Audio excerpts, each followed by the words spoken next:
Honor's brand new entry-level device, the Honor X7D. Now, here's the interesting part. This launch comes just 8 months after its predecessor, the Honor X7C. So, is Honor pushing things too fast, or is this an actual worthy upgrade? Let's break it all down. First off, the durability game. The Honor X7D comes with a 5-star drop-resistant certification by SGS, which we've already seen in some other Honor phones.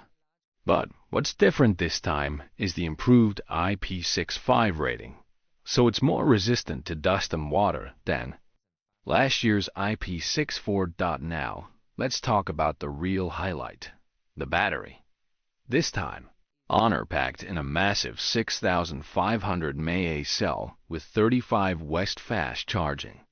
For context, the X7C had either 5200 mAh or 6000 mAh, depending on the market.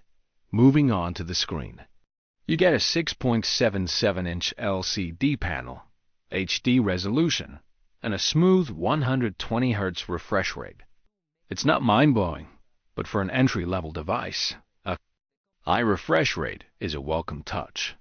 Under the hood, it's powered by the Snapdragon 685, paired with up to 16 GB of virtual RAM and 256 GB of storage. Sounds good, right? Well, here's the catch. No microSD card slot this time. And honestly, that feels like a step backward, because last year's X7C did include one dot. As for cameras, Honor kept it simple.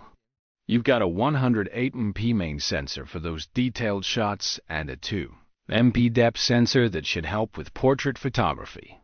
No ultra-wide or fancy extras, just the essentials. Now, here's the kicker. Honor hasn't revealed the pricing or availability yet. And considering how much the specs may differ by region, especially the battery, we'll have to wait and see how things shake out. If you enjoyed this breakdown, don't forget to hit that like button, subscribe for more tech content, and I'll see you in the next one.